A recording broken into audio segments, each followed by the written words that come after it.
Lepa chu ka chan kuala ni kan lu nei ti a chu wangin ma chu be se lepa chu ma ha ku ta ni cha a ma chu ta chu lepa chan dang be se ma be chu cha ni lepa chan dang be se ma be chu cha ni kan sa kan ni su se amen lepa ta ni som chute le ma di ke chupite no ma di shwa cha ni kan no ni shwa cha le pa ve ni ang cha ni no le pa ni ma fa le te no cha ni pe le pa kan no ta sa ta mun sham sham le pa christian ne ku da na san para ko le pa no chuan he idin christian chalai ko te ne kin le pa ve ni kin ni na ni ma kan no minute pai ne lo ban shi che kan kin wang le kan fel wang kan se le pa sa ni ya helai mun lo pal thi tu ma ka do lo cha thei kan lo ma se le pa ni sa ne le khoi na kan chui na kan dir wang ni kan lo le pa ne lo ban shi che le pa sa ni kan program te hi abula chama to thama le pa na ma na min lo te pi tu ri kan lo dir cha min ti bai the swas ten the bi the ko nam le chung la ma chama min ron ti bai the tu the shang la ka le pa na ma ni lo ve ni kan che kim kan ti le bai ro pi ni se tu pai sa pri sa min kan ni ne ko na chuan kya kan kam le choi moi nan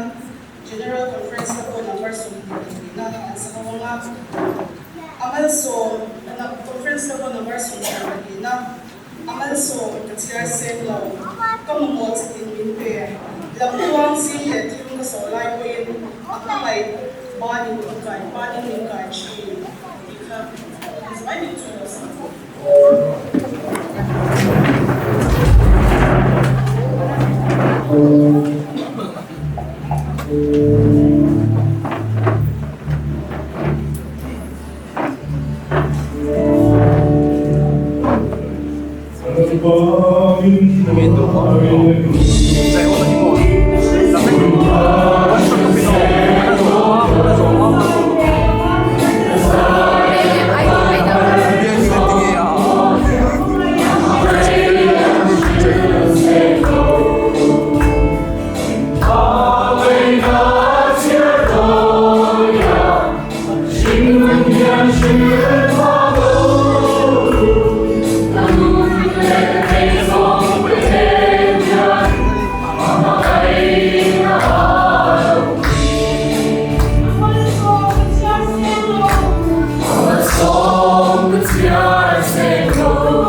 te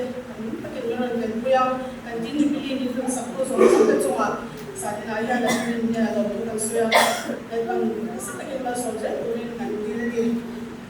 una swali convert secretary kan so mga swat ani ina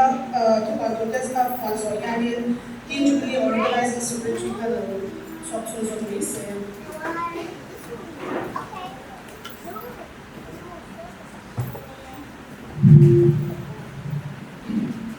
Zani lang, tin Jubilee, kung magkaramay,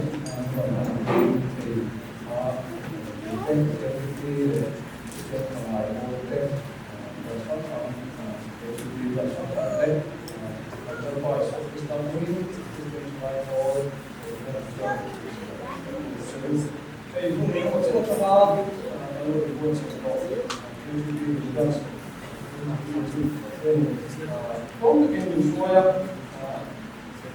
hindi alam natin, kaya pinakang seperti misalkan fellowship mulai programming pun kan mga sa dan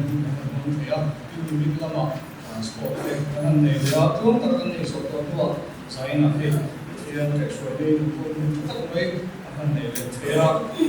saya cuma kok kan saya akan coba nanti sekarang saya ingin mengusulkan tuhi lah kelari bukit dan financial trade. Kita tentu lah eksternal kami bukan seperti member. Khusus itu kapal lalu sabah bukan seperti member. Ini bukan liga. Sebab kita itu akhir organisasi dia yang vice chairman nilai yang mungkin kita nak koma Pathianni itu. Yang sangat meetings Christian sama Paul jangan Dr. Rosana di zaman sungguh Dr. Rosana mungkin sekolah dan jangan sama in special item solo dalam mungkin itu apa jangan ada there apa benda sampai jangan mas sekolah ini saya kita akan santai dan không ai đâu nhưng cái sẽ là hai cái điều đó không làm nhưng sai là cái đó là cái câu chuyện là vui chơi đấy mà cái mà nó cái đó là chuyện là khi không ai cái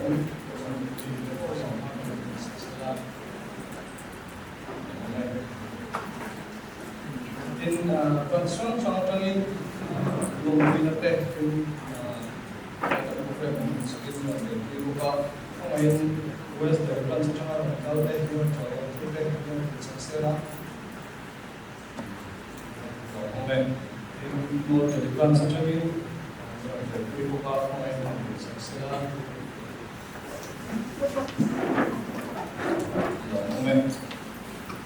itu Christian mulai all jadi yang tengin bisa bahasa Indonesia dibuka pemain yang sudah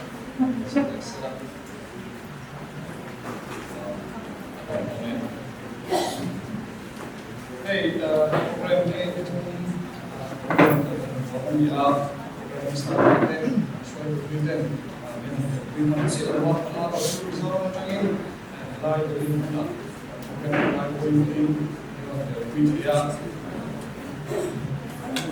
sebelum saat berita masih saya berita pemain. Dr. Isal mungkin coba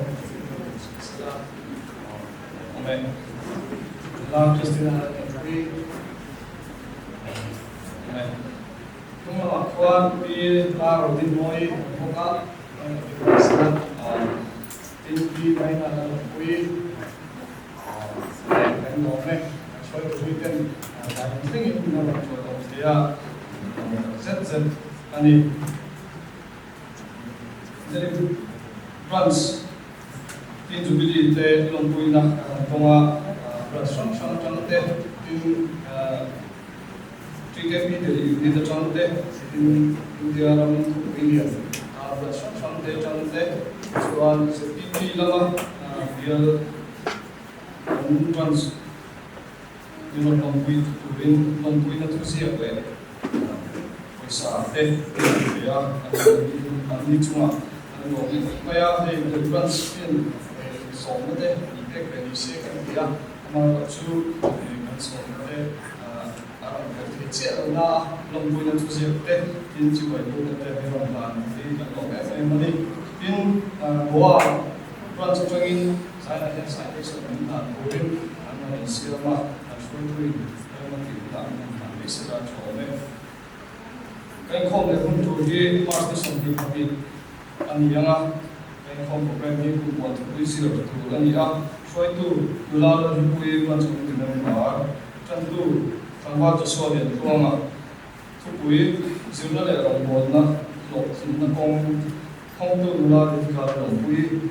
ve mai tha ta pa tu se es la lo is wala le la wala sa so ki te tin bar kun sia ka shoi tu ba is the word fili yang sai na hian lan na kai kan tin Jubilee kun tu song chunga kan so na tu se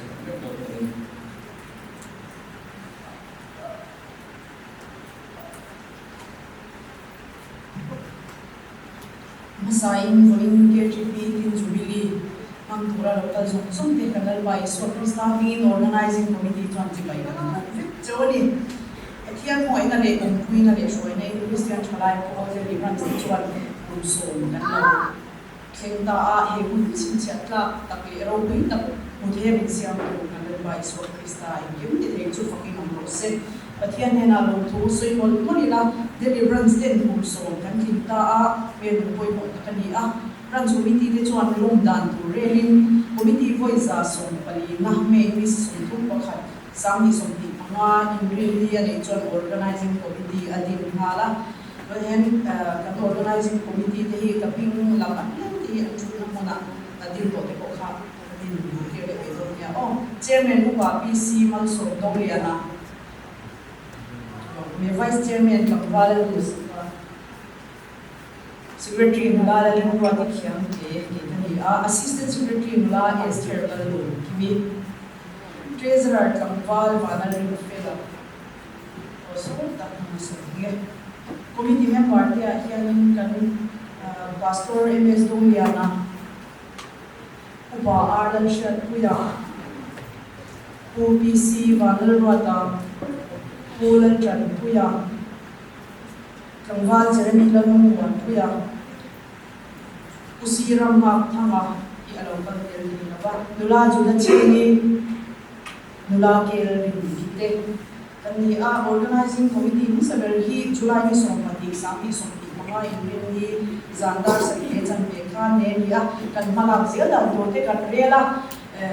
Jubilee long de tora kan buat sai ong shang shang a yan chak zo le ro man na fel zo ka kan di thena KGP deliverance ten kan sub committee member ni sa te kan ring thanga ti tur chan ro shang shang te kan siam revin kan chan ro te thatakin kan han len theya sub committee te he ti hian ani asai ngai hospitality sub committee refreshment sub committee documentation and media sub committee tourism sub committee music and literature sub committee te budget organizing committee chuan budget man nalaman tan cheu roi khati singa arwa mana aman na chikchar chuan soi ko lo ne na kan pe te po nakina khala ka chuan khiri te to lama da thailand tho me ani lo songan organizing committee te in what sai na organizing committee te hian in meeting voini kan ya kan phala ko sham de kan mai to china ni thum chung alom kan chet ani ni thum chung nei ani thum na Pathianni min shoi thin ta march ni ro reserve ni khan wasan bihara Mizoram House variety program hanani a visa suka per ta khan kan kala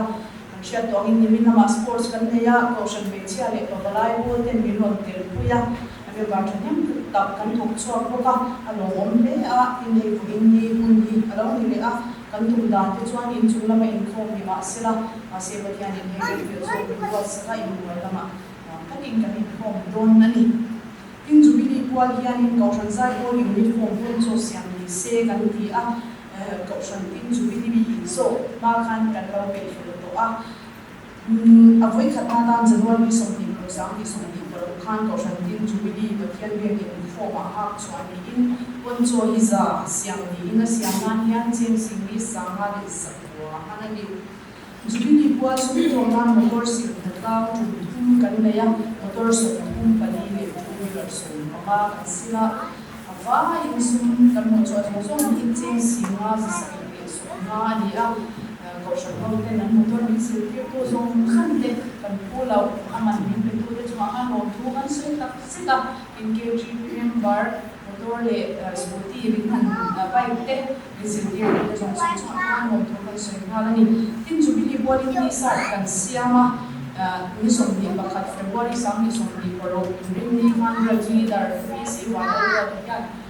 mình đang dạy sao cả, mình hỗ trợ cả là đúng việc thì mình đã chinh dịch để sống nga in ăn sản xuất cả để đổi đi lâu mà anh ấy thì bố cái niềm tin mà mình tin không mà để bên trên phần xem bố cái mà mình không mà chinh sống thì mình cần số ra để đổi mà lâu mà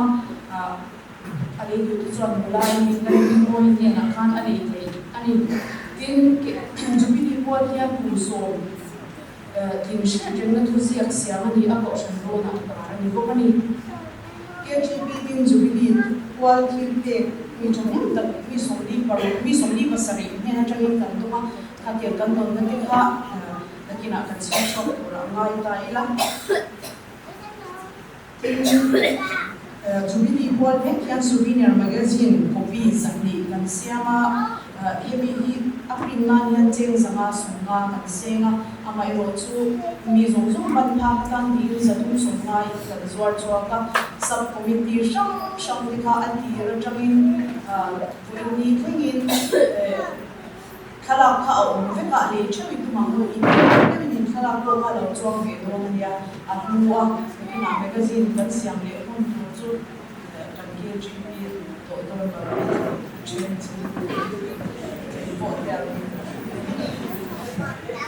magazine cover design in this year nahi kan kuat saya mi pangan ne na tangin na lo luta lo man kan sia ma lo man makhat na ching sang khat sanga ka ne ching sang khat le pathum na ching si sari ya na kina lo man kan sil do la na chan lo ni ko lo tu soi na he Jubilee mang thora kan bo sai na ko ma hian in chan chin dom ta share tu le ma pathian ro pu sia le ho sak sia te alam che ni ke GP member te kan chang wala kan chang wa tho me ya chang chon ni pin te ro ro chang tu bo me te roi tu ko kan fam ni ko kha ma te kha ni ni shet kem na te ko kan han ni hala he kan ha ve wa ke GP te kan shet angin ni rum ma KGB ko pui mi kan thenga kan ko shani chumi zo Christmas thar ala re fel man lo roi ka continue kan che de cha ka ni me ya ko shan tin Jubilee kan long ni a tuna KGB tin Jubilee ya ni a kan ha lang to ma ma ro chu Pathianni kan ha te min ti chak sma ka ma te ka ni mi poi soi pal na te mi ri ru kan lo hiam pal te chong nai dam kan ni la tin mi ha te zong sum chu a kha ni long tu kan soi bo kan ni tin soi mai the ni alo chu kan soi tu ri te na china khan amel thazwa la lakhe ka an la dir dir ki an la va pati la dir va pati ani na pati kan din dir thaya kan upa kan ek masaper upa la long moya ko li lo din sera ani kan shwai tu roi chin ani chuan Kamval Dr. La Rosa ani pi joana chuni so ni don pui he chakal shia dulala luan ki mi warte sia ma ani he hawdi chamema taka Pathianni fin na alo pe pasat ziate chane mai ta min lo shwai to tian ni an ni ho hi lo ta se chon ko in ni din ni kan theng the ker lo me le hai aman mo chu chu pe ko ke pe chu ka lai ha dewa ma se kan ko ta ni dawa kalai fang kim talo deu wa anni hi keni te po non chuak no tu te kha anni a an chunga khan thin lu takin kan lo mani tin ron kal ve thei lo te kha kan shi pe na he puma ka pe chi ba mai me mo chi ka tiang som som te mizoram lama to ni kai sak ma min tu sak tu kan me ba ni thil dang te pon mi ron phone bang lawa te mi ram cha lo loi to song song te to sha pi te chunga khani organizing committee chon lo to kan su me wani branch le pial atram te in long pui na le thon kan tonga kan chiar to lo ni ama tam deu to pok ne mi baro pial branch baro ne na tang le mi mal bakhat ne na tang in kan tonga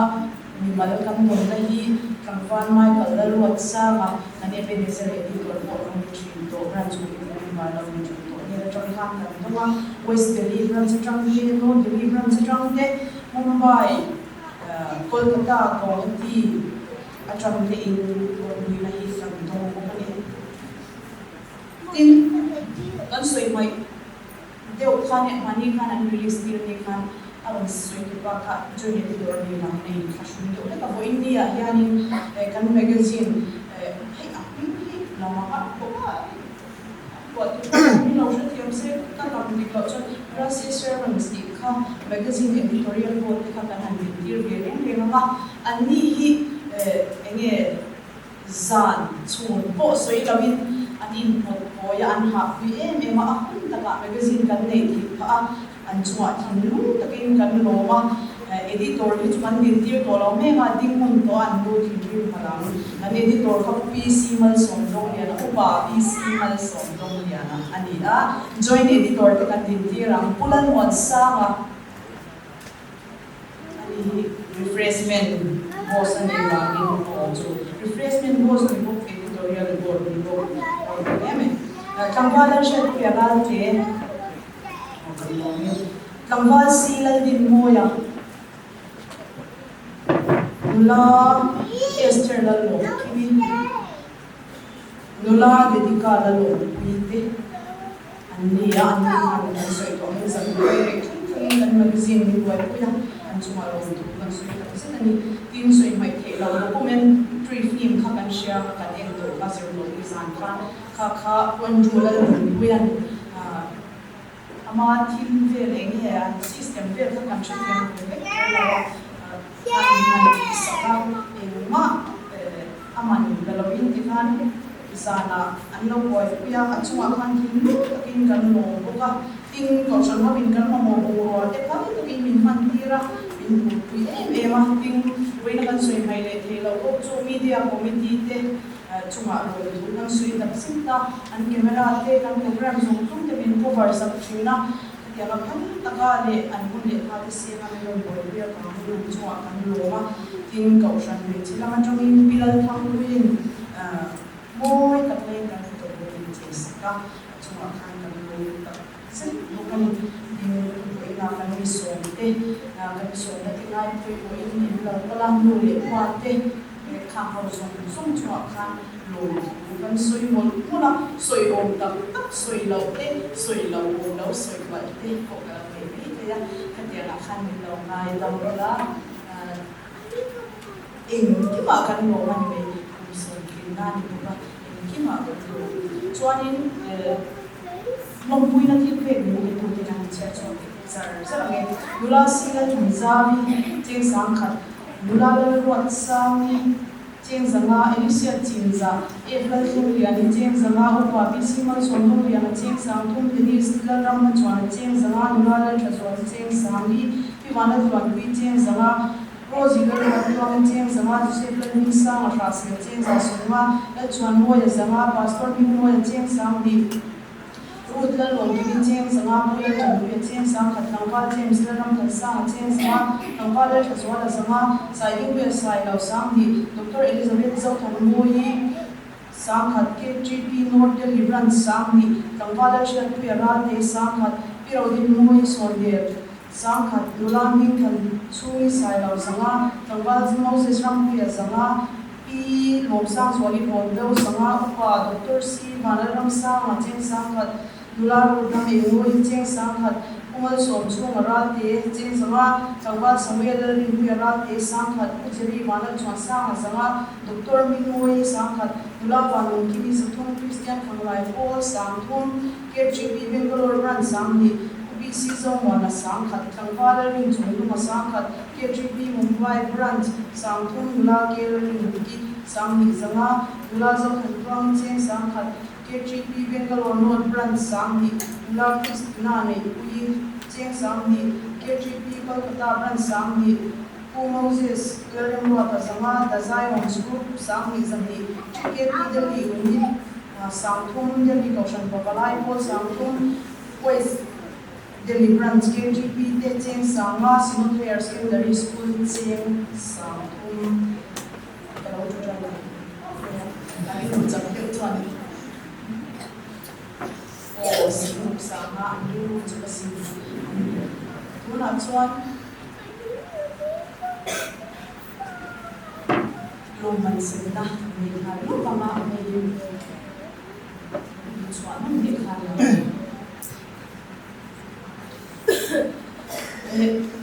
Kansoi to angin tin Jubilee magazine cover ka design competition kan siama kami akan mi panga inanod ke tuna hindi kan loman pakhat na jang patuna kan simdona loman temin sem sa ring kan organizing chairman upa BC mal somdon yana chuang sila kumain loman pakhat na Dongtu Tangwala Chiat Kuyanal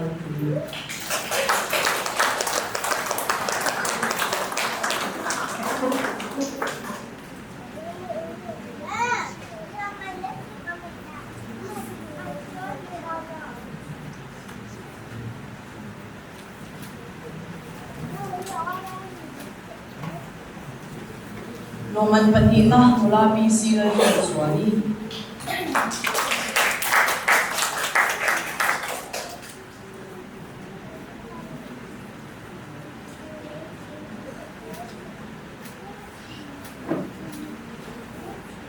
Loman Patumna Nula Arlal Wadwi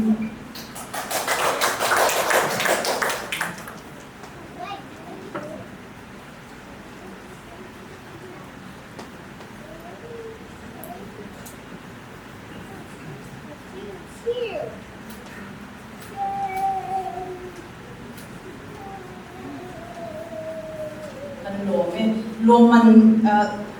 dong vela po ni se kan dintir bereng renga achan chu loman kha an la themani thiaman min jong lau ke kun pera khanin po chon amoi la nei nang ke aka thim tu ke kan dintir be thu UPC wanal wala changwal ju swalian thwanga an design shang te kha i clear anga ya athong phe ka khana o mai le ke ngai ni nai chu nem do chu so bamin an design ka amoy lo ding ni mani lo bilang ke ka an kian ni so ka kan report ke ni a report to lo ko ni organization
Pathian kan inte ämna kärna swan och Pathian jinjang se och kan nuna inga me kan suma hiya ni wani Pathian me se ro ama suma fa on sira me de lam ko de kan so sam so kan na tang ya de tang ko o na ko cha sia de kan sin de ama de ko be se ko na ko de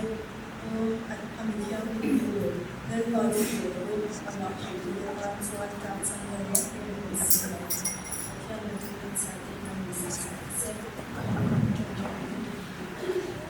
Well, India try to my work at the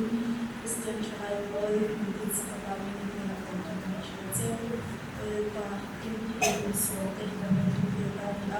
so so to try to so make in our relationship. Oleh sebab so cuma syai tu tak ni macam tak yang malu boleh orang itu tak mimpi ke kami ni hendak berjuang. Jadi kan kali Israel tu orang mimpi lah nanti tak sampai macam kan Jubilee program tu yang kami orang ni oleh sebab kan nampak semua ada kali yang ada untuk masyarakat ada untuk masyarakat. Salina kami representasi mengenai kasyai adalah Salina item representasi mengenai invasi adalah masalah nangarok bimana gimana kita nak mengasak Salina kami kami ada mikir sakit kita tapi mengenai invasi so invasi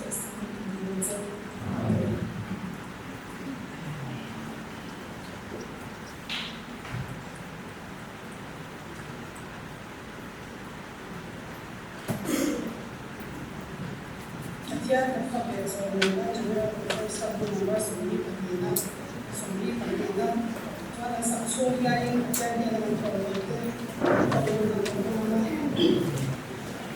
kan Pathian seorang yang fakir kan sah siapa yang buat itu buat masih senang kalau tak itu boleh buat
cái số người về trong những lần qua thì cái siêu chúng ai muốn được branch này cũng số người đi xoay thì được vào những việc làm đồng thời có sự sẽ qua nông hộ để chia với những số qua những lỗ mà anh ta để sẽ được vào những về những hai xoay sẽ có cảm giác qua cái sự cái đầu tập không thì để cho nó thành đồng cái qua thành thì tôi cái thay làm tôi để đi là cái vấn đề này những cái lần qua những giờ nó mình đi thì tụi mình cái số lượng thì buồn chết nhưng không thể với mình được sự nghiệp tập thể mình xoay tụi mình sẽ bị phải sắp tới sao như mình đi chết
Christian Jubilee team Jubilee pang tu kalau kan song te kadang pai so Krista mingin si pai kami lebut sewa Inkhawm na France Scotland Peniel France ai win si pai lebut sewa long wina karot han bok sewa ni sinakan lekha chuan chial chuan ni chia lawa thung ei yang long wina karot dan ni selangin aksha nge he pun tu le long pui pang tu ya ni misoro matangin karot tal mar kar ani a kun tak pang tu ra kun cha bin tu ka chuan tu le is a vai chuma long tu kasoyen jadi na yani dari France KTP ka tin tira de siale endor kan di fo dan te so society dana in hu wa da thau chi tu hia khoba ku te kha se tu seng la wa kan top pe shi na ni ma se he ku so aral pe chuanin kan sinot robe ti pathia tom ta kan isia jadi na yani atakin kan wa along e mani he France kan ni ti lai kha ni kan dai ngai mia lo kan che ngai mia lo ram kan dai kha ani a an wa kan ti ve ma kan him chi na kan KGP ve ma chi KGP ve ma chi na ni thi to kha nen tin kan presbyterian ru ve chi na chi kun lai kha nen wa ti ve chi na khat yang mil ru kan tu ang shin kha tu na deli France KGP ve ta hian ni sun zom ze la du sak na tu ni ve du chuan kan tu sak cheu a du sak na ka han bok cheu ani ai mà số phiếu tập tê cầu sở bà thì phiếu tập tất lệ cho tập tê cái này á thì lai cũng đang cẩn thận xuống nghe cầu sở bà tên mình hoặc đó cái này là chuyện tên này là lộ một em mà thì cần cái việc France xuống xuống thì là việc France KGP thì là áp dụng mình cái bà thì bộ cái này á bà ông biết thế cái cho được tôi tin của bà áp dụng một tê bà bị sinh ra số đông liền tê mà và asal pay itu kan suatu pasal itu sekali ani nyanyi di asim var so KTP ral chakha ani Pathianni ko sa Inkhawm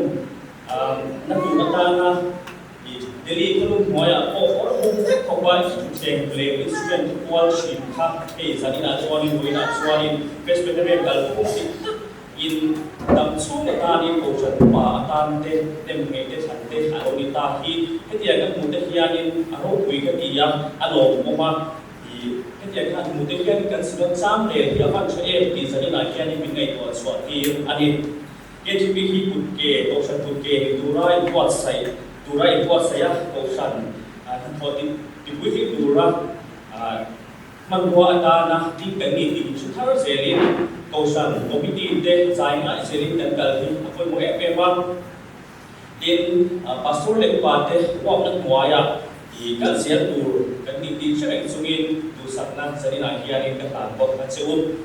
India là một trong sang KTP ta đi đến tuần ta role model thì dễ thì tu rin tu sắc năng các bạn có chịu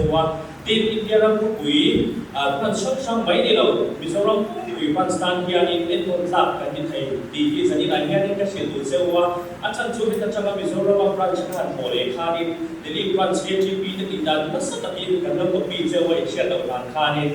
yang hian Delhi branch poi dan te chi li yang lai ko khanin thil tha tak tak lai kan lo practice kha kan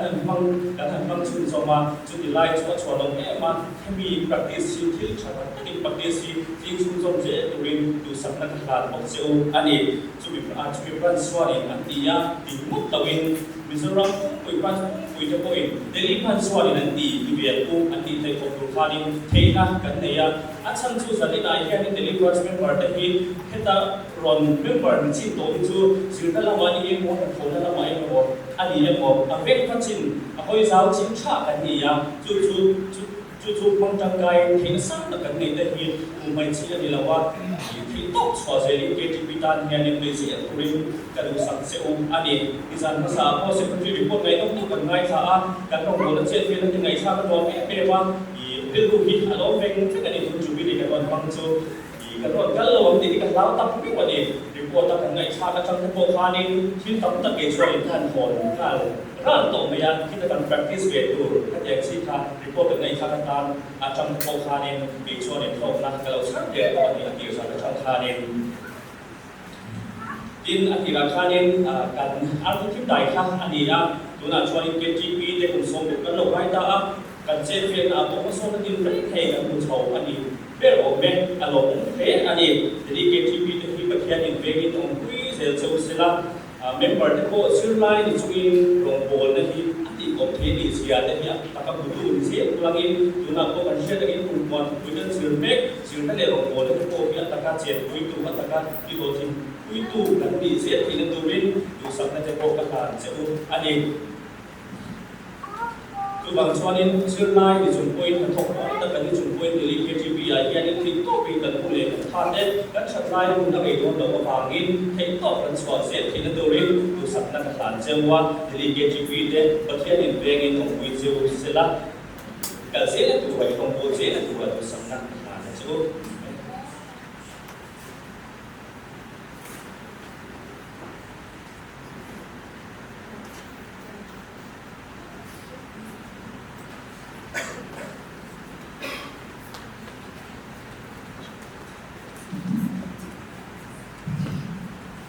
Considering Christian online or brands Jubilee, KGP brands Jubilee can try to otherwise Pakistan leaders approach Swan Inkhawm Kinna Jubilee Mountain Tuga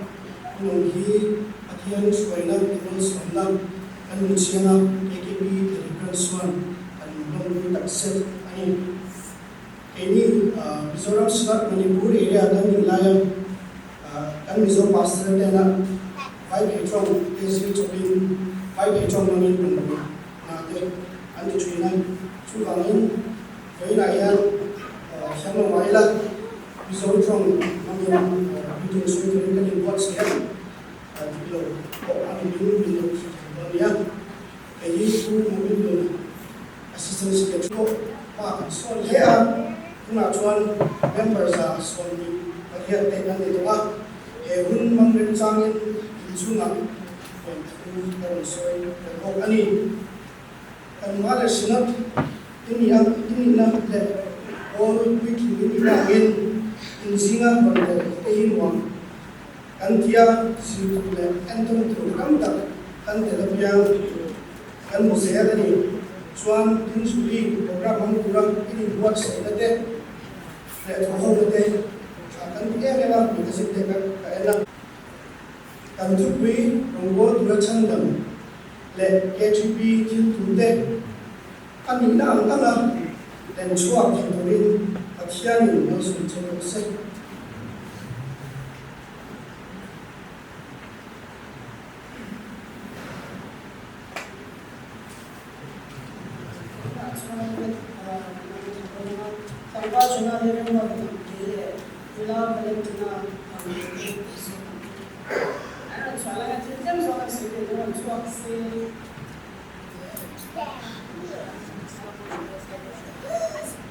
and love coming to love and more. Dapat magsuanin solo turin bulan ikha talang kami daw. Yung sabi ko rin ni Shusha, ang daw tulangay ako. Bila mami solo turin solo.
Dahil hun tak kan sang thei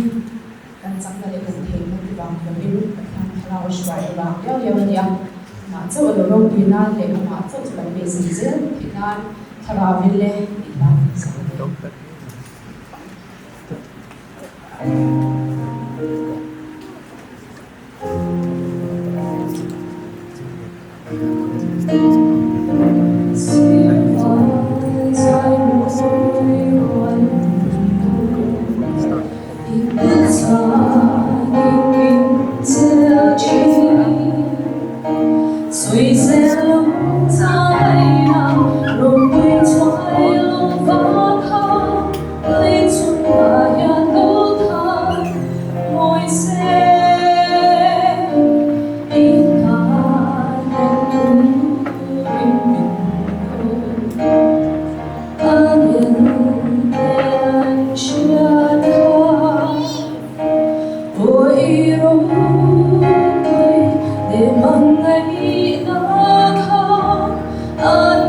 Oh,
what set is me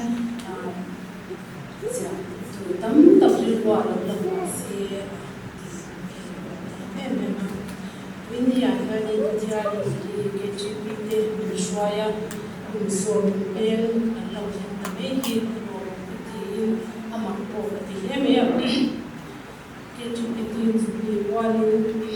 cái sống tiền cái quân mang cái lâu cái sống tiền sẽ phải in chỉ mà cái chuyện về thì mình chân là mà ya thì mình sẽ làm về một cái là thì làm xoay tôi thì phải thì ha mình lâu cái sẽ làm xoay tôi rồi mình thao sau thì để chỉ đúng tất cả India cần xoay tôi thì để cho nên ngay tất cả học tu cần bên ngoài thì vào đi India mình cái chuyện về thì ya thì India Korean cần cũng giao cả cái gì đó cũng là văn tuyên cái số mà thì mà sẽ là Pathianni mà chuẩn bị đi Inkhawm kan sa vai Pathianni cũng tất cả rồi chiếu số này chút tí chút in là cũng là mà xoay tôi thì mỗi cái cần xoay mỗi ya tôi đi thì everything xoay tôi ra mình cũng trả mình về thì alo bằng cái gì tôi đâu thì kan OB thì sẽ thì bên ngoài cái chung à thay rồi mà cái GP thì khai ra vào sau như mà suy khai na un hai sai là kiểu tất cảตัวkhông un hai sai là kiểu tất cảตัวtrang thế bên ngoài thì cô cần đi luôn thì làว่าcần kiểu trangเลยคุยละมาเกกันสอบคือที่กันนั่นตัวลำพอใช่แล้วว่ากันพอยมามักจางเด็กของชีมาสิละ KGP เดี๋ยวนี้ตัวจูPathianniเมียววางินขัดยังun hai saiเลยชมนับโปค่ะตกชีนมาอีละPathianniสอบชวนมันสอนน่าจินตีรินฟูอินเดียชวน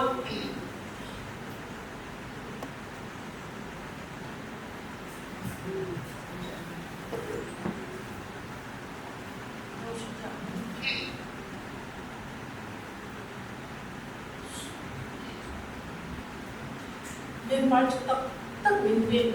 มาสอนแล้วตักกันหัวเกจิปิดินตัวPathianniรู้วิจารณ์นี่อย่างเสียงเธอเลยเนี่ยก็เสียเกจิปิเตะกันยังกันทันกันสองเวลลูกลายขานินกันที่ยังโตเลยกันข้ากันโตแต่อินเดียเป็นจุดกัน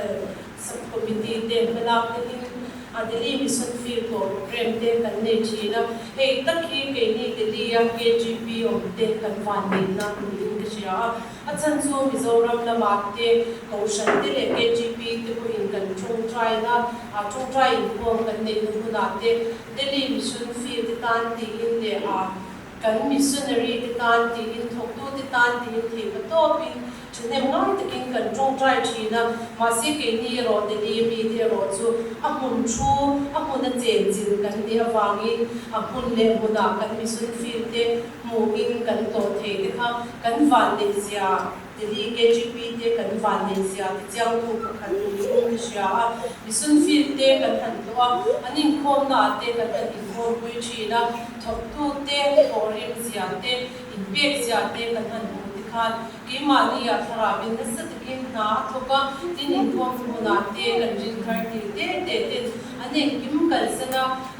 sumna ma te ko nei bi kap an ni lama amai ro chu thei pa to ba in kim huama krista an suina chan jin na tan sha te khan oi ni theng yan kan na tam tak asuya katia mu experience thia tem ve thia kan KGP hundaya katia nga kalo om te ka fan nei ke india tin KGP member katia mu mang the te kha kan fan nei sia lang jam le ani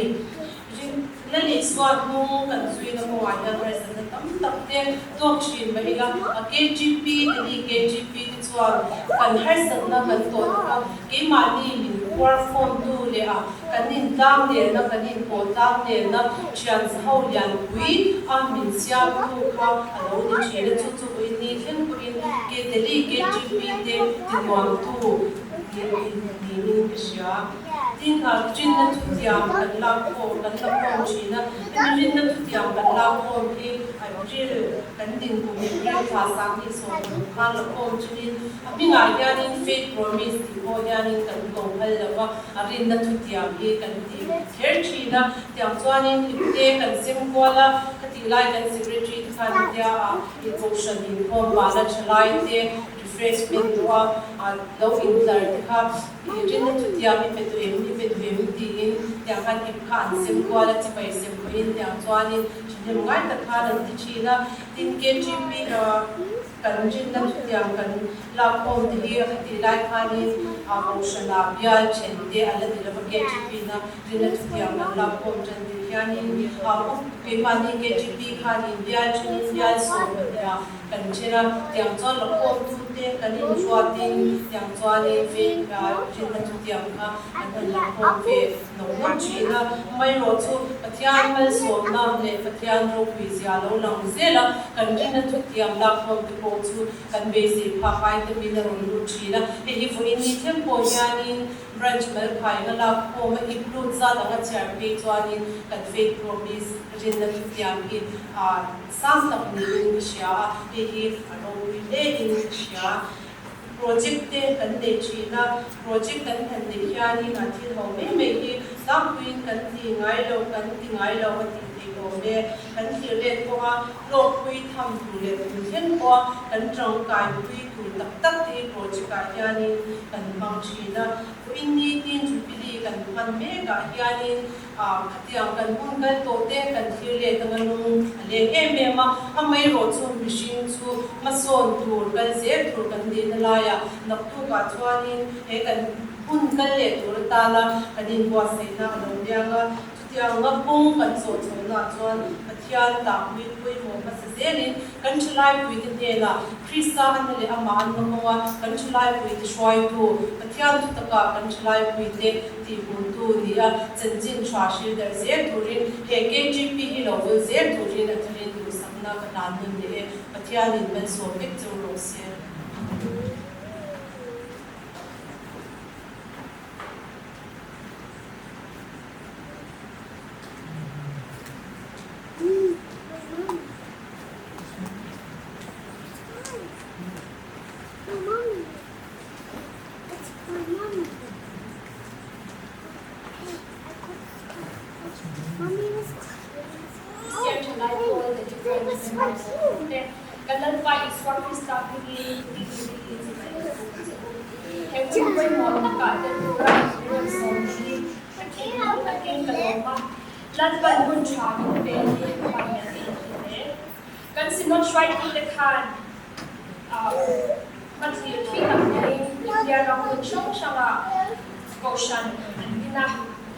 kan sha chu amin de dia ko ko shan din jam pha ko som na kan lo le ni hi kun kal ta sunga lal pa min shwai ni aro wi le a tin Jubilee kan then yan lal pan min shwai to na te the lom wi so ma ta tiam na sang zo be second le na pa pe de dia yan din chalai kam tak lo kal ko china zum chalai te chu shwai koma kai shwai le lal pa ko shan te te turin lal pan be dia yan kuna yan ada dek chu ni ke ko he kuna yan zirna le na pangin lal pan kun ni mo chen lo da pe a ka chat lai kun zong zo tau so chu ke kuna yan ka lo ma ngai pe em chi na ni ni ka chung yan lal pan de lim zo Presbyterian ko shan rongon na pensyon siya ngate rongon na hun milaw pag sakpe to ikadom ma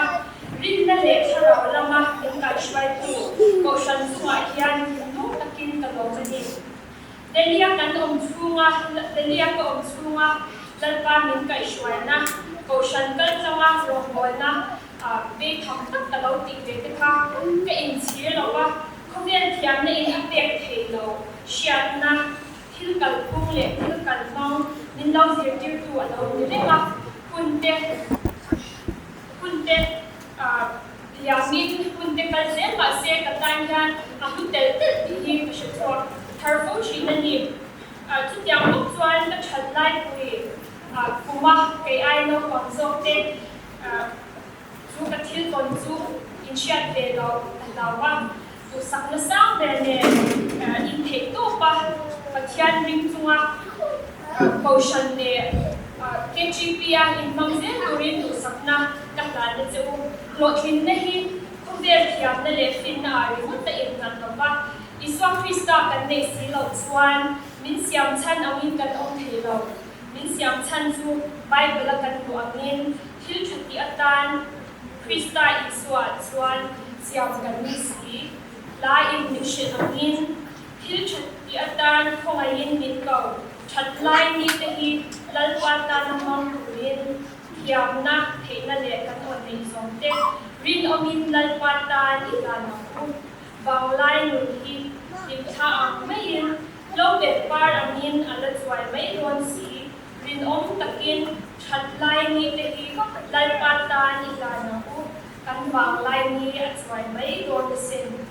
lalpan aram zo zenan the branch getting be a shop somin chuai zero se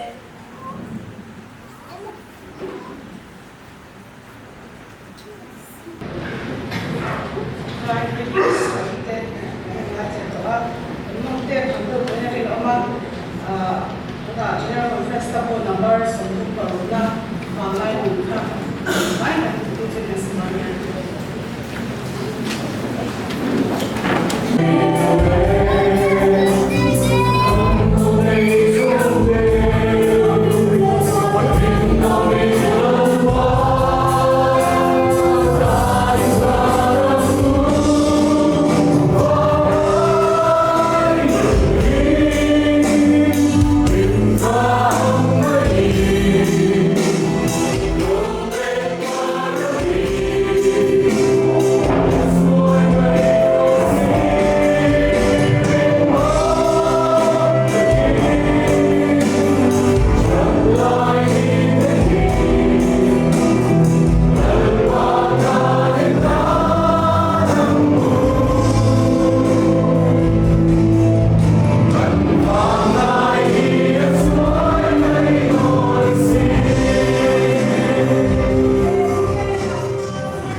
Christian Falai Jubilee Inkhawm song Pathianni Chibai Kabuk Chawa Chuan Helaya kan song big te Handila no Delhi te Christian Falai te West Delhi te GKB Hindel Chia ka Shia ni Rusa ka jang Mandela Khatiang te Mati Lo Thi Boka te Council Committee je Tiza Lai Pun Mang Turin Local Thi Boka Minun Del Pui Thi Boka Nan Lo Man Lo kan swing de ko ani ama sai Pathian ma Pun Chom Try na ko Dalba Pathian ang pat ka pin mga ito sa na kung chpa pin pe Dalba kung som pe min puti la kan lo lo karon soye Dalba itu Pathian be se roti mangin anong suilo ni anang manthara min shwai min kai shwai se ali so chi sa min kan dile da por do to na chungin kalaya ko se na kan di ka chai shi so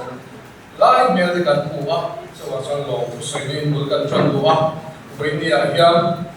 helai lo in khop song ba ya Christian chalai Paul deliverance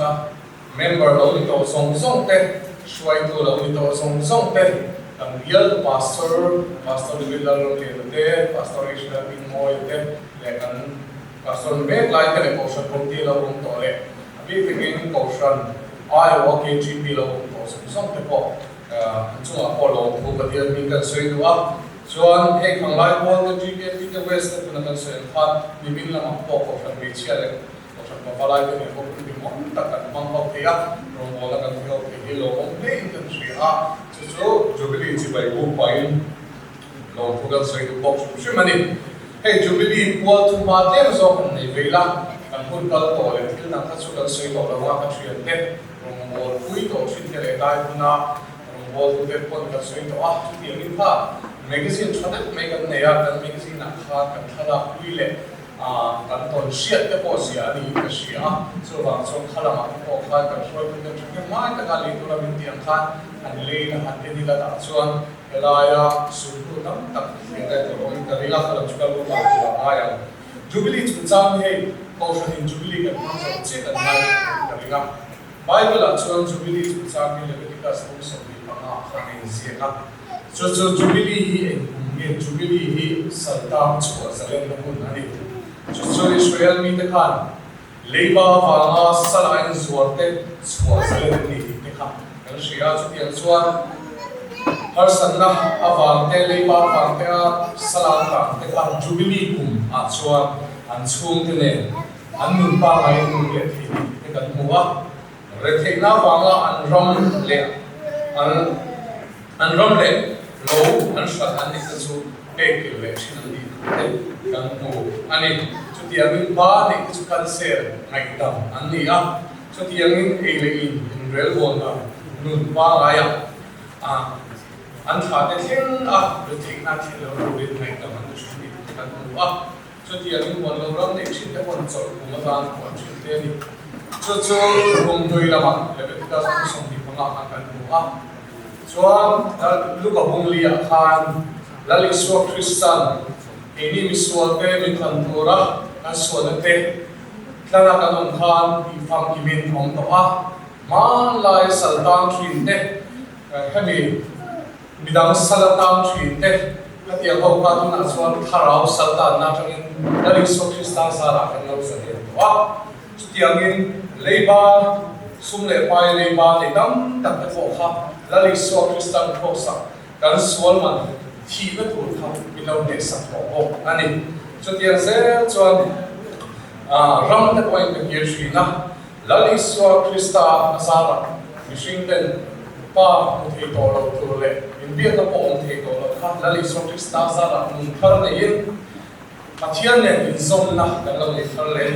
ma lai kun lui hun lai chuan Jubilee kum som ka dan an kon thina duna chuan chatua din Jubilee kan kon to ni duna ero hi chuan e khovera kan chuan ni chuan kum som dana te kum som ti pangadan te kum som ma kum som to ka Jubilee te kan mang thina chu te po chke ni kum som ma he kan mang ve me ani ni china khan kan sengkin soya chuan Jubilee le ka chuan ka se le pathian sala kan dama kan la on ve te ni chuan kunami ti chuan Jubilee KTP Jubilee le kum som ti panga te ko lo to mai the kan dama pathian in ve patia kan pangan chuan e wan sara te ho kan leader te ni to kaminga bin noi ti te ho hi kina chuan tuna ke to chuan tuna ro bo na ho ka ni te swai e ni po base ni ne thi la ti kan member tak tak te ve ni a hian Voini hi kan mo le to ngai don lo voini kan mo wa men pathian fa chon mo to kan ni lai tha kuma khala kan soi du masa ani so tiang chuan hey Jubilee kan thenga Jubilee kan thian chin le kan chan chin te tam ta kan ngai tha a oi mo ra chuan Jubilee chu kan theng to a Jubilee atanga kan phala phala kan pong la hi tu na member te kan ai kan phi le shi a so pathian khong ek na sa ra kan phala kun Jubilee kan lakal se langa Jubilee mang tu kan lakal se langa kan Jubilee tak le kan lom na kan lom man le la li so ke bul kan thengin kai to pin ma kan lai kan lakal zel do ni kha soi kan duwa so Philippi bung thum trang sổ và hình trang trang sổ và nó hẳn chia đi là yang chín làm pan là người tổ đấy những cái này là bao phong những tổ đấy những cái phong những cái lâu Christian những anh sang suy các bạn thì đã lâu một thì in ông mình cũng muốn số cái này hôm nào tôi cũng muốn cái ngay đâu mà nó trong cái thiếu của cái chuyện nung làm thiếu lòng cái chuyện cái lên mà làm thiếu lòng cái chuyện vấn đề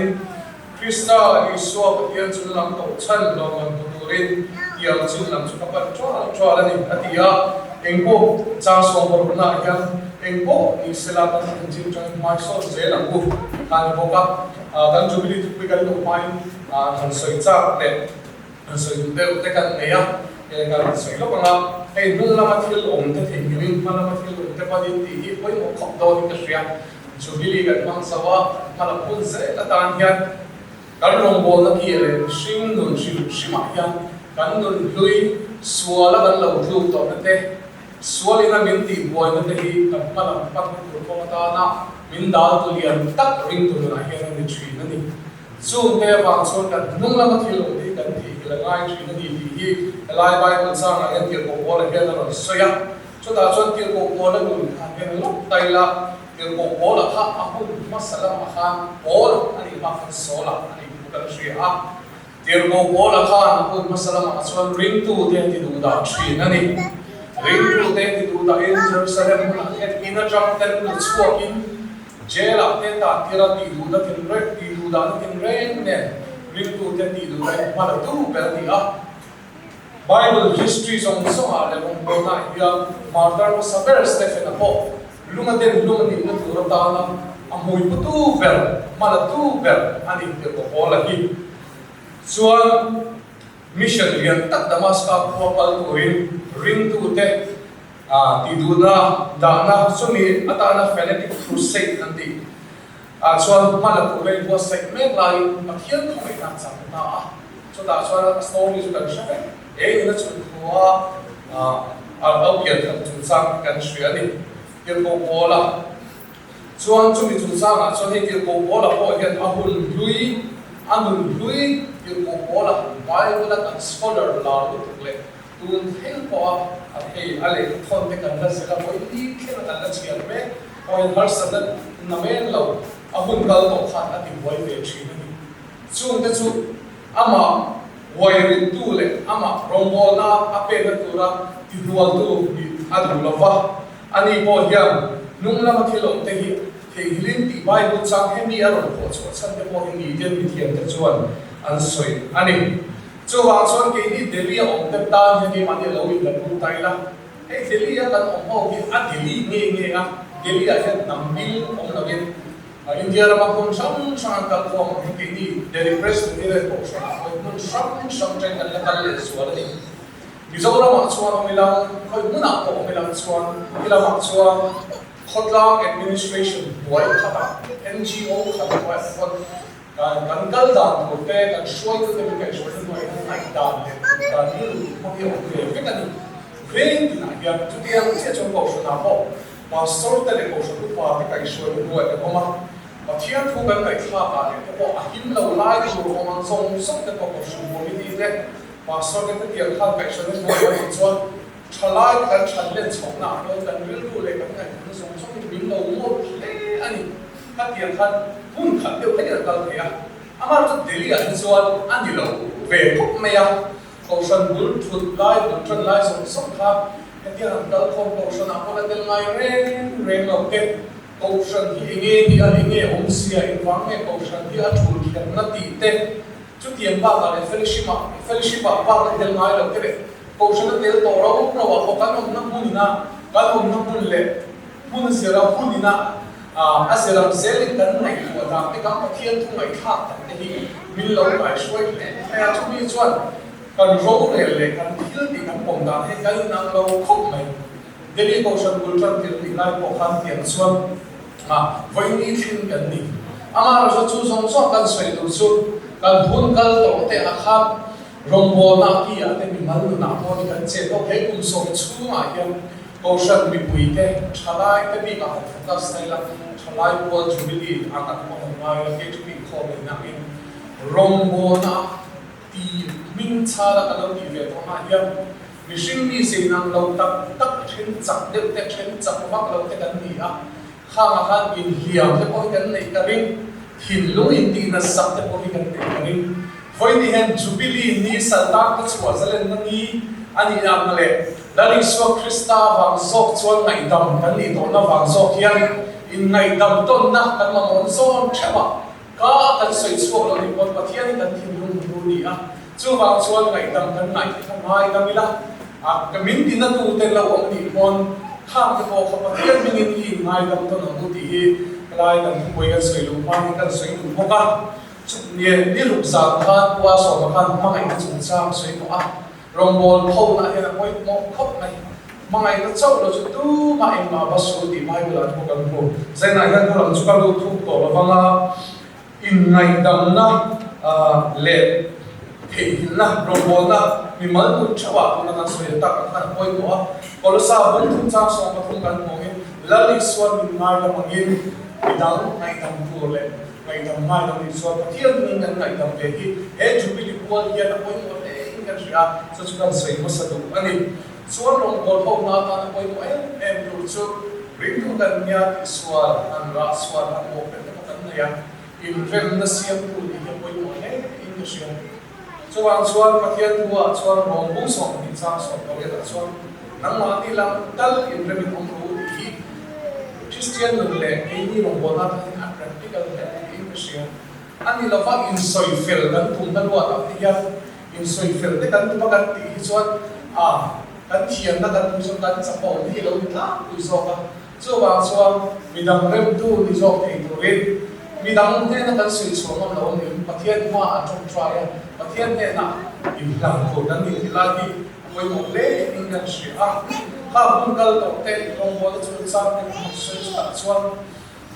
a hul tum tu ni min ka han tua ka rong bo pin la ta ila pi ni ko option chu puya ro soi Bible chang na ro oma a chia to a chia chung zo la pathian ki ni mo soi ku sa min bu te ho ki a hul lai ang ze mi lo pathian ko na sa ra mi lo khong ke sa chau zo ka ni so wa zo ke ni ho hun so liam ti ve ti tu kan ni shi a soi ku kan ni na te chu ti ang min ku bi sia te lo ni a voi ni mi te po hi tu na chang rai lo te over te ko kan ni so wa zo pathian ko na sa ra kan lo ke kan lo pen ve pe pe chaw ni cho wang chuan me ni min fak na ka o te ta na chi na tu na mi ti in poi mo le ni ti lai ka kan soi te lu bo ani chuan khang song rong bo na kan ti kha in wa ke ni chuan voi ni kan tu pui tu pathian be se ro ti po dong kim pe tu pathian chu ko mai ka chu am sa kan chian sa poi mo le in ku she a không ai đã trùng trang Bible là kan hua mình chỉ thích bu trùng trang kan shia cũng so le thì chung a thi apo da gi kan shia amaro so cũng lôi gun lai le tham ya ka kha gun lai kha mình chỉ thích bu kha outcast ani adin mun kha chele thì kan che Bible lai sia na amaro so la le suan jairaf no ti dam tura alo kal khan kha me che khan be se na sam tak he apon mo chau o de kila kadamang ti kha arin na ani a chuarin na ne ko so adam boi ni chu khomai na ni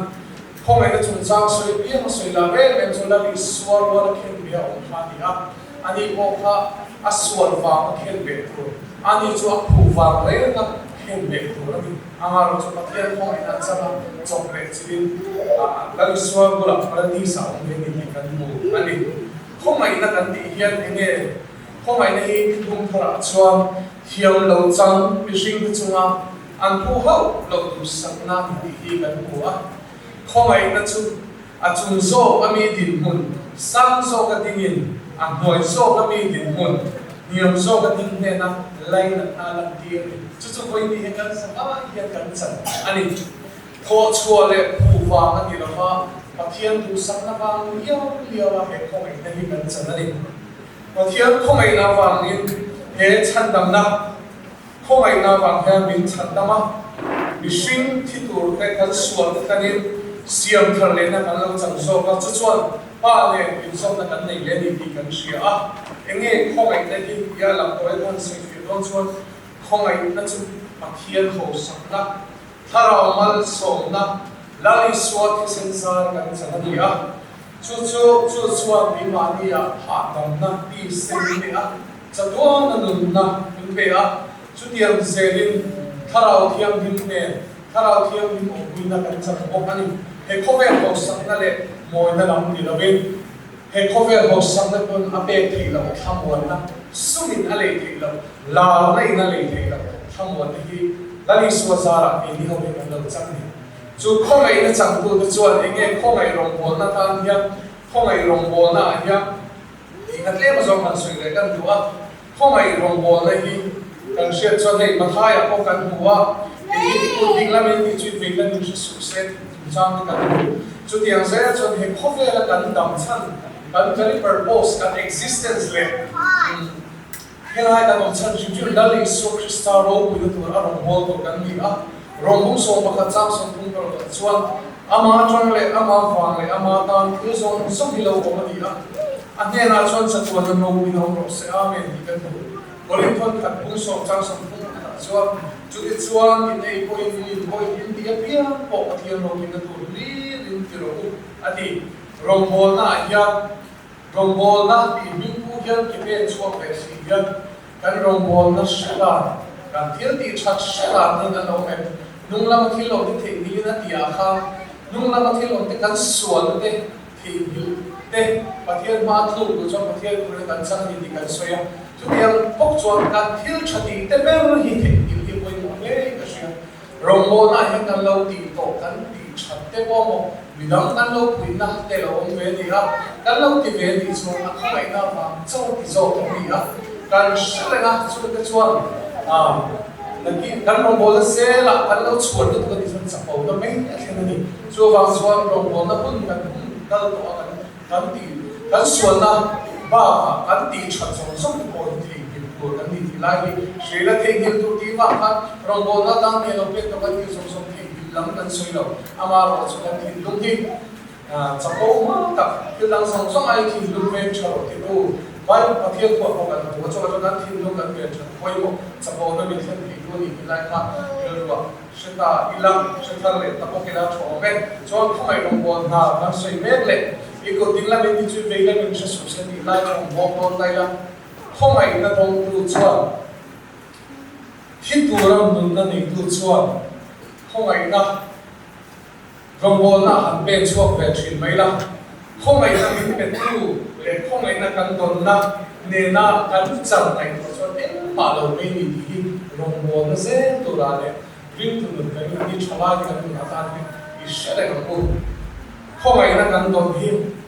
aro ye ma chua vang chau choi ve chuak ve chau kan ni chu wang chuan kan rong bol na hian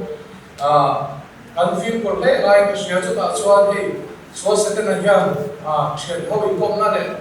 mi shin relationship su chi ma ko hian ai ro na se me rong bol na hian ai rol i tum na su chi ne me ma chu ta chuan he lai pe te ra pon khat pum ma chang le ta kham in him pui dia wala chu sa ke bak ne lu chi na ngin a se tur zong na vai wai chi na ni ang kham kan tin lun ne kan le ven chata ma ya kan rong bol ho na ya chu ti chuan min ti chu ni khami chu ni ti ang ji te le trong kam ne khom te te ti no song lo om the ni chu ti ang ngin rong bol na o hian chan go chung sa te khong in kima kan tin lung ven chai la pathian ro pui na chau le a khong ai na kan do na ba chawa thei to so pathian la ni so ro pui na to ta na pelen ve to kan ni ti lai kha kan ru wa tharin in ne yang ko chuan voi ni a he kan thu pui pathian be si ro ti chung chang ki sei do na sam som li pathian na cha ma ko ni a kan le zo kan sei le to kan du chu kun sang ni som pro ga khan ge chi pi ko ni ma sa per pastor ko to sa tu cha khan kan ne ya chuta chuan ra ni le kan ex officio te le kan ni church ne kan ko ni na Bible cha in ma na hi ke chu kan ni en ni ya lu ro kan in Bible cha in ma na hi kan ne ya chuta chuan Bible cha chuta ta kan than kho ma với những cái này soi cái bộ quay lâu cái gì à tribute tặng song cái con aset Pathian luôn mình cũng biết sẽ phụ Israel mình đi mà hay nó Jubilee họ cho Israel thì nó được trong công an là bị đâm lệ bị bị đâm pasal hay bị cái assistant leader ở China anh đi khá là gì mà trong world đều experience của experience này chúng ta cùng với tập của này của đầu khăn thì anh đi học khăn cái community của anh cho là trong công an là hiện hết của Pathian bị xì rồi sao sống đi mà chúng ta mà nằm trong cái thành phố đi rồi anh đi cho kami pun lai chẳng chín thà thêm do cần lai cho anh Pathian bị xì rồi gần như là mà đi siêu nó chút nên rồi gần như là nó tệ khi thì pun lai công an là khăn là thì hết hiện thì nó phía đấy cái gì cho mà cho với nia kami pun lai khăn mình đi rồi sau đó thì nào hết mình phải mà cái đó soi ngoài mình đâu cái mua sạch cái với đi cái soi cái soi nó đủ anh đi bộ anh đi ô Pathian ô cái nụ anh nghe pun rèn anh nghe cái chú mà hiện đi bồi đi Pathian bây giờ rồi mà chú cái đó phát tôn xí á cái mail đi đâm tu lại cái Pathian chú đi á sao sống lý Pathum này hi trong trại là hai hi tu ziang nghe thì là cái em giao về cái mà rồi xiên takin chú mi ziang thì khá ông rất lâu nghe ama rồi chú ấp đúng salam helaya sống lý Pathian là cần thiệt chuan Pakan sống lý Pathian là trang mà na để trang sống na lệ sống lý sao sống lý Pathian là trang là na không thấy nó tu na rồi chịu xuống khan đi hey hi thiam cái chỗ suy na chuan lal da mi da chẳng chín lal da mi da trong trai na đi ăn soi anh lal da mi da chẳng chín cái Shia Israel cái lal lal ruộng quê ni ama rồi cho lal da mi da họ khát hun kal to le abo suan ati suan kup suan na chiang takin Bible kan huwa Samuel Pathina khan kan huwa asipai zinga mi urian bui Betsebi awi le thu kan hu ani Betsebi kha ai bol lai ke lo bol history song song kan sui la ma alo ngaya ti chuan mi asipai zinga urian bui ti sareng chu khan alo ui le ti thu kan huwa chú lâu đi lên na vàng choang bết sẽ bị chú araya chú aswal lâu đi mi nu lâu đi lên na thục na chú aswal đắng vẹt ha strategy này chú Korea hay đâu na cha ao hoa anh đi cái na hoa thì là anh nu right thu amalan đi là thu mani amar chú khap lên khap phop chiang phop này apply năng choang ông thầy lâu đi cái gì chú ta aswal thục na mốc aswal đắng amang này chú cần share là cái sự phải hậu tu cho vấn đề nào, Korea chú in đâu năng to mà, ra đâu tu là đã tu in tu về chú nghe chú để khảo nghe chú thà, thu về na man suol na đi ra thật tu đi ra đi bộ về, Korea chú là chú là khen ta đi cái mù, khá vàng khan rồi này là thân là chuan, David đã nhận là khan, cái chung khăn này chuan cái chung chú kia sẵn tóc là vàng đi là đầu suol đâu anh ấy chuan kan shia achan china kan tu se langin recipe ne nan fa chu ne lo kan tu a thi thu kan tu chuan David kan bui le me ani nuala chu singa fa pa bel am na chuan a half sister tamari kha apong suala suala room te khuma apong suala ni chu chang te kan hua song kan soi thing to lo kan shepherd thu ni mo chú chuan David thì anh thấy thế mà rồi chú ama nung thế ina đâu đại sual Betsebi là cái chết cả nó vàng cái câu chuyện mà là lovin sim lovin afapa chú oma chú chuan khu ni lâu liam kui se la tamari unawa Absaloma thin rim in sim na tuar boxi lo chuan afarmu thi sen chu afarmu khu ba chu la in an unawa am na chu asipai hol tu te shilina tha ti ni thu kan mu ani chu mai ala ni lawa chu te ba ko chuan Absalom chuan apa na ka hela mi pui te lo mi pui te kha alo min turin mi pui te min turin chana lo la nu ka lal na te ko in chu ni ti kan mu cho ti angin Hebron la le in chalin apa David chu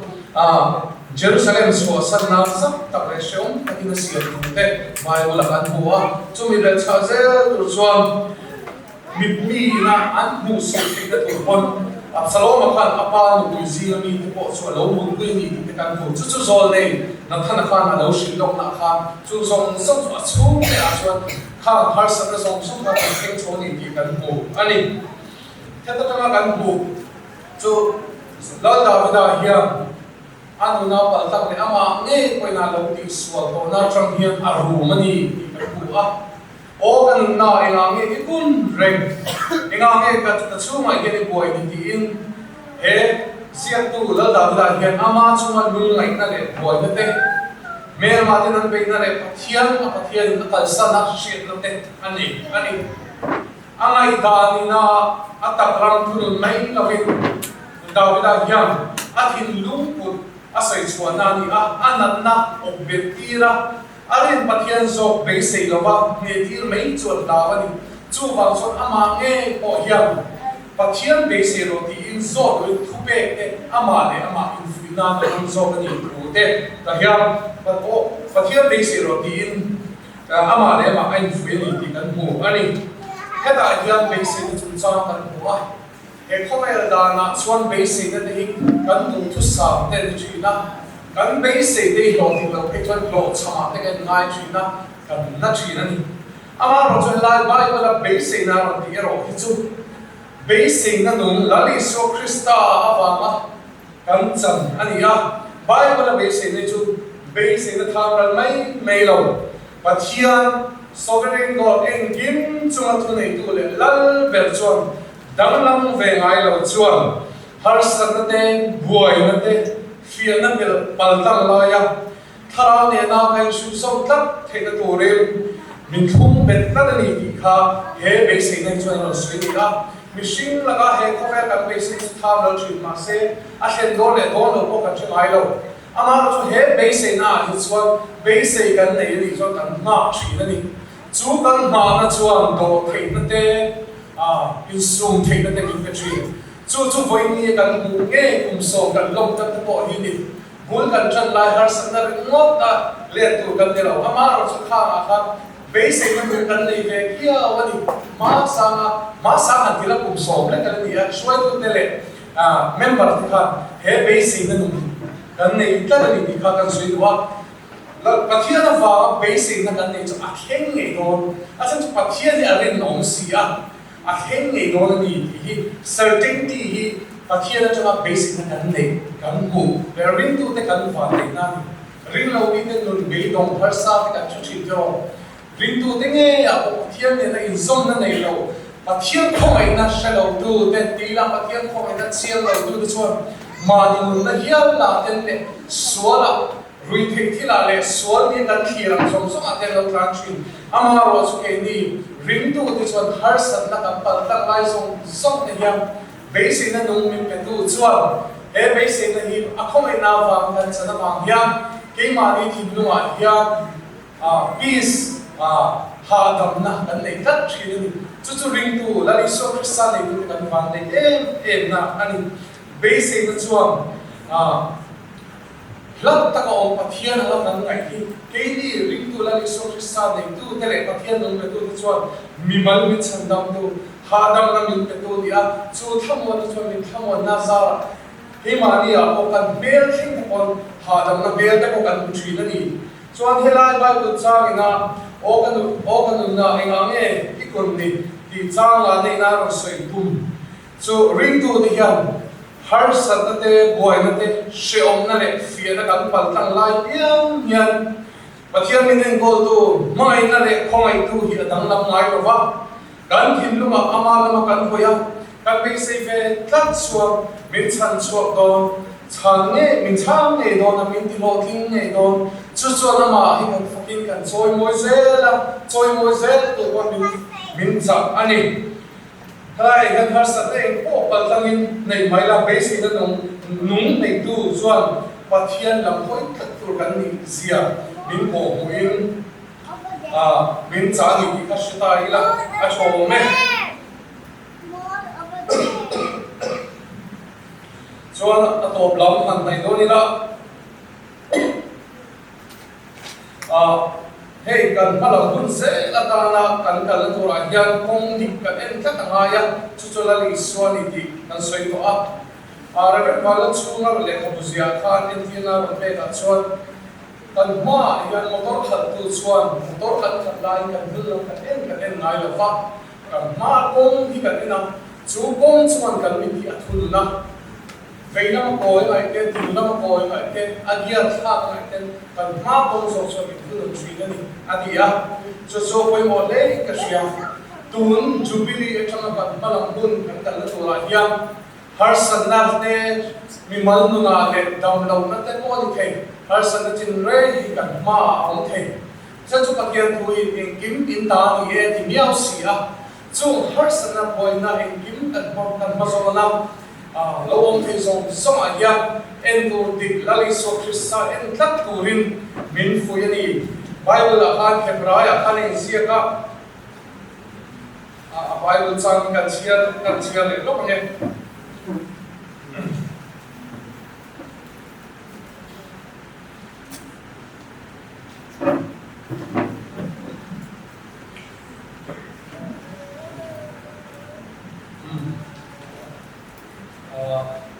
quay đầu ấy, ta chia đầu mẹ thì sẽ là sợi khan điểm chín năm pan thổi gần như Philippines khan này sẽ khan chia mấy tổ thầu cho vang cho gần lồng mặt của turin gần palam cũng nằm lồng mặt của turian là lý số gần en rất hồi một chalai cái tan pen bồn nó thổi đắng thế mày cái kho về sang gần hồ sắm nạp hồi kia cho vang cho vay đi kia chỉ member local thế Christian online board member local thế vay đi hay không lâu thế xong thì hiện basic na nung nei tu kan hian kan malama intla sian om kan lo man pu tu ra hian rinom taka pathian kan rong bo zen tu kan ni dali so krista zara kalvaria kan sual de ai kam na wangin chan dam kan ni to amaro chu chan dam na kan chang chu tu na hian chan dam me kan ni kan lo man motorin chan dam na fak kim motorin ti sa le thara siam thara kan oma dali so ke bul theng thei turin vậy thì ha basic là nông vậy thì Pathian basic rồi đi thuกันสวยมากเฮีย Christian Chalai Board Member song thìเฮียhe basic là nông hi vụ này thật là đã đi xua lắm khi cần mà làm buôn cần là tu dễ là thấy tốt rồi đã đi xua rồi quy na trong lòng bố dễ là bố đi kha cần soi thấy thế đi Pathian là Pathian điểm cần chia lại cần soi thêm bao nhiêu số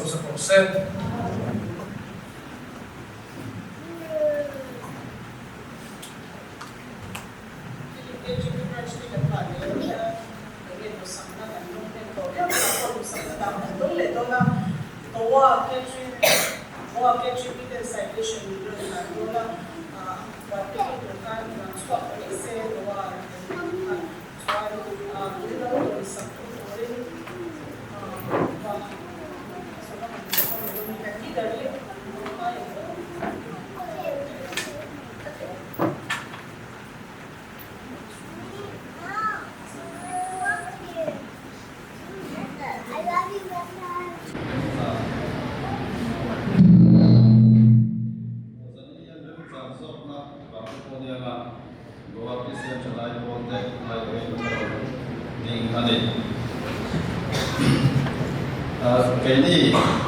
của Christian Chalai Board chuan Jubilee chuyên Jubilee thành cái gì anh ngay cái nào cũng bị cản trở anh đang quay số Christa để các phần lúc mà số Christa begin năm sau Christian Chalai Board để lại đầu các công dân sống để sự vậy cần buộc cho này cái Jubilee anh lúc bây giờ là thì là yang siap dengan long punya tu siap memang hi kalau tak long semua ni tu siap kalau kita kan siap seorang ni long punya dan bukan Christian Chalai Board Pathian tu mereka lagi suai nak jadi bukan Christian Chalai Board dan so tengah ini dia kena pergi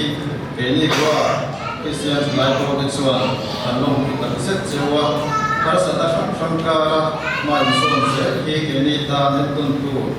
catat orang saya proses inkal saya tu lah usah nak kena nasiu in rongdona apa manusia siêu set Mulai pes wadin tuangi secretary le jasi Alman Muna leader Gua Franz Christian Chanai Boten Insia Kani atau pelajaran soal kerja bursu ini Gua Christian Chanai Boten Inkhawm lakukan saya pura Pathianni pula lagi suaina saya cendah deh Pathianni pusat tu lepuak tu Pathianni bisa tak tu ini saya tuin rusak nasang deh hasil ni domen